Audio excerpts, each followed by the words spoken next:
Church. This is Pastor Dennis with the weekly check-in.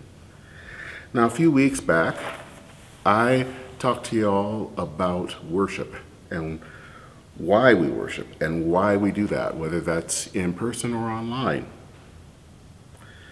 And when I think about worship, I'm reminded sometimes that the way we think about worship is that we want it to be a way of escape, in some way a way of escaping the troubles of the world. And I can understand that. We live in incredibly hectic times, and sometimes church gathering with people that we know is a way as a respite from all of that craziness. And I get that. But I also wonder if that's totally really how Christ intends for the church to be. I don't think, as much as we can escape the horrors of the world. And sometimes they actually even spill into the church. Without going into the specifics, yesterday, Roseville Lutheran Church, actually where I'm filming now and where we worship on Sundays, had to deal with a crisis event, a crime actually, that took place nearby. And as a result, the church, and indeed the city of Roseville, was locked down. They had to shelter in place. Thankfully, no one at the church was hurt, but it was a harrowing experience for everyone involved. The problems of the world invaded the church, and now the church is figuring out how best to respond, and I think that they are doing admirably by hosting a community prayer service. I think about how the world sometimes can invade the church. And I think about Sutherland Springs, Texas. It was then on a Sunday morning in 2017 that a man came to First Baptist Church and ended up killing 26 people and then killed himself. And then I think back to 2015 at Mother Emanuel AME Church in Charleston, South Carolina, where a man who was invited to Bible study ended up killing 9 people in a church. Those shootings, at least as a pastor, sometimes make me wonder what could happen on a Sunday morning.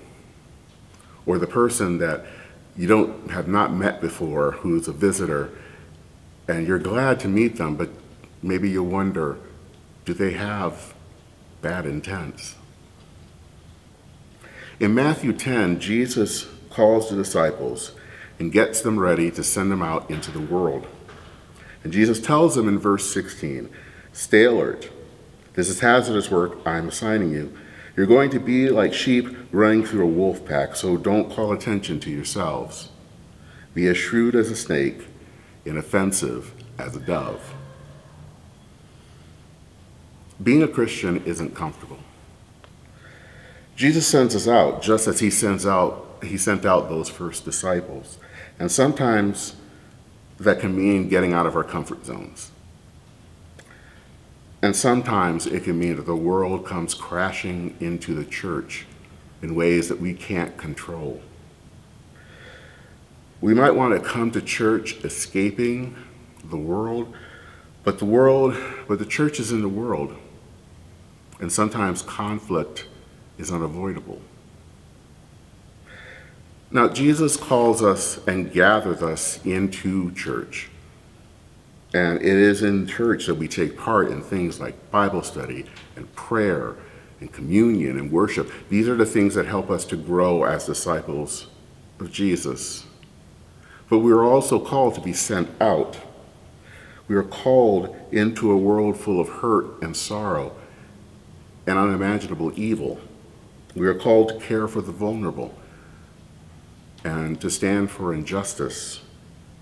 And all that means that being the church can be hazardous, but it can also be hopeful. We can't escape the world, but the church can be another reality. It can be another way of being in the world. Now, I grew up in the black church, And as a kid, growing up in Michigan, I always wondered why when I went to church, people were called like sister so-and-so and brother so-and-so. And it wasn't until I was older that I realized that, especially back in the days of Jim Crow, when African Americans were not treated as equals, that coming into church meant that they entered another reality. It was another reality where they were treated with dignity. They were children of God. Living into that reality had implications because it meant that they knew of another reality where they were treated with dignity, where they were treated with equality. And so they worked to make the world outside the church like the world inside the church. So, dear church, we are called into a world, a dangerous world, a world full of wolves.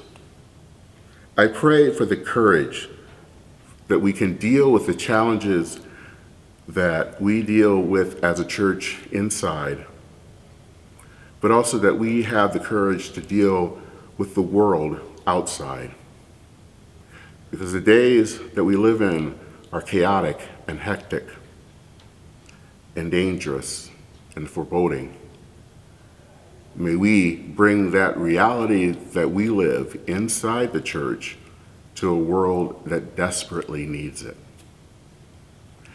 Godspeed, everyone. Take care.